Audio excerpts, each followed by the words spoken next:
जी अस्सलाम वालेकुम दोस्तों, क्या हाल चाल है आपका? ठीक है, इंशाल्लाह खैर से होंगे। अल्लाह ताला आपको अपनी अमान में रखे। आसानियाँ हम किसी के लिए पैदा करते हैं तो अल्लाह ताला भी हमारे लिए आसानियाँ पैदा करता है। एक बात और आज मैं आपको इधर आज़रबाईजान में कितनी टीआरसीज़ हैं उस बारे में बताना चाह रहा हूँ। टोटल यहाँ पे 3 टीआरसीज़ हैं जो चलती हैं। एक स्टडी टीआरसी, एक इन्वेस्टमेंट टीआरसी और एक बिज़नेस टीआरसी। जो कि स्टडी टीआरसी है उसमें काफ़ी जगहों पे मैं सुनता भी रहता हूँ, फेसबुक के मुख्तलिफ़ पेजेस पे देखता भी रहता हूँ। और एक फ़ज़ा सी बनी हुई है कि जो एजुकेशन टीआरसी है उसकी बेस पे आप जब यहाँ पे आ जाते हैं, टीआरसी तो चलो हो जाती है, यहाँ पे आपको एडमिशन भी मिल जाता है, टीआरसी भी आपको मिल जाती है, लेकिन उसकी बेस पे आप यहाँ पे कोई वर्क नहीं कर सकते। वो आप यहाँ की गवर्नमेंट आपको वर्क परमिट नहीं देती। ठीक है जी, एक बात। दूसरी बात ये है कि अगर जैसे कोई मियाँ बीवी अगर आते हैं, वो ऐसे हो सकता है कि अगर बीवी जो हैं वो यहाँ पे किसी यूनिवर्सिटी में एडमिशन लेके टीआरसी ले लेती हैं तो उनकी वजह से उनके हस्बैंड को भी मिल जाती है। तो वो जो उनके हस्बैंड हैं वो यहाँ पे उनको अगर वो अप्लाई करें तो उनको मिल सकता है वर्क परमिट। वो फिर यहाँ पे जॉब कर सकते हैं, जैसे कि बोल्ट चला सकते हैं अगर ड्राइविंग की करनी है उन्होंने। वैसे यहाँ पे इतनी ज़्यादा जॉब्स अवेलेबल नहीं हैं।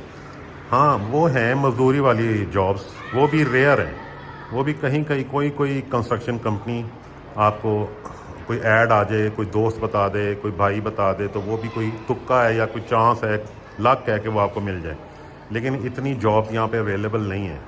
यहाँ पे ज़्यादा बिज़नेस ही चलते हैं जो कि इन्वेस्टमेंट वीज़े पे ज़्यादा बेहतर है। हाँ, अगर आपको जब यहाँ पे वर्क परमिट मिल जाता है, जैसे कि मैंने आपको बताया मियाँ बीवी जब आते हैं तो हस्बैंड को वर्क परमिट मिल जाता है, तो वो जो है यहाँ पे बिजनेस कर सकते हैं। मैं अपने घर से निकल के हमारे घर के पास है एक पार्क है, जोलॉजिकल पार्क। बाकी आपको इन्फॉर्मेशन वहां जाके देता हूँ, साथ आपको पार्क की सैर भी कराऊंगा। तो मैं आपको बता रहा था कि जैसे स्टडी वीज़ा का मैंने आपको बताया ना कि उसमें जो जो होता है मैंने आपको बता दिया। लेकिन जो लोग अक्सर हाँ, कुछ लोग ऐसे हैं जो हाईली स्किल्ड हैं, जैसे कि डॉक्टर्स हैं, इंजीनियर्स हैं।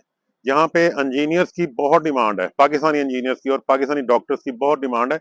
लेकिन उसके लिए भी एक और बात मैंने आपको बतानी थी कि सब चीजों के लिए आप कौन जो सी मर्जी टीआरसी लें, सबके लिए एक बैरियर आता है, वो है लैंग्वेज बैरियर।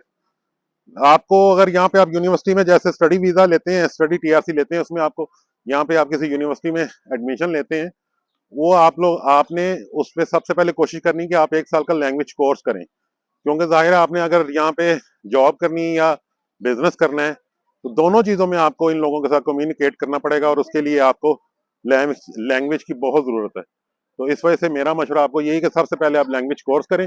जो हाईली स्किल्ड हैं उनको भी, इवन के उनको भी लैंग्वेज की जरूरत पड़ेगी। उनको यहाँ पे उनके लिए जॉब्स तो बहुत हैं, लेकिन उनको भी जरूरत पड़ेगी लैंग्वेज की। उनको भी आके पहले इधर 1 साल लैंग्वेज कोर्स करना पड़ेगा। जी, तो मैं बता रहा था कि जैसे यहाँ पे मैंने खुद अपनी आंखों से देखे हैं कि पाकिस्तानी डॉक्टर्स भी जॉब कर रहे हैं, प्लस इंजीनियर्स की यहाँ बहुत डिमांड है, वो भी जॉब कर रहे हैं, लेकिन उनको लैंग्वेज बैरियर नहीं है। हम हम सबको लैंग्वेज बैरियर है। इस वजह से मेरा मशवरा आपको ये है कि यहाँ पे आने से पहले आप ये सोच के आए कि आपने सबसे पहले यहाँ पे लैंग्वेज का कोर्स करना है, वो भी कम से कम 1 साल का। तो उसके बाद मैंने आपको बताना था कि आप यहाँ पे अगर स्टडी टीआरसी लेते हैं, उससे आपका पासपोर्ट तो जाहिर स्ट्रांग हो जाता है।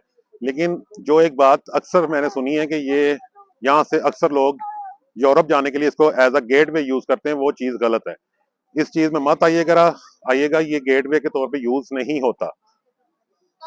बस जी, खास तौर पे जो स्टडी टीआरसी है ना, वो तो यूरोप के लिए ये मुल्क गेट वे नहीं बन सकता। ये बात लाजमी आप अपने नोटिस में ले लीजिएगा। तो जो है बाकी सारा कुछ मैंने आपको बता दिया। अगर कोई सवाल हुआ, मुझसे कुछ रह गया हुआ, तो प्लीज काइंडली मुझे जरूर पूछ लीजिएगा, मैं आपको वो भी क्लियर कर दूंगा। और दुआओं में याद रखिएगा, हम भी आपके लिए दुआ करेंगे। सब्सक्राइब भी करिएगा और याद भी करिएगा, और बेल आइकॉन को भी दबाइएगा और लाइक भी जरूर करिएगा और शेयर जरूर करिएगा प्लीज काइंडली। थैंक यू, बहुत शुक्रिया, अल्लाह हाफिज।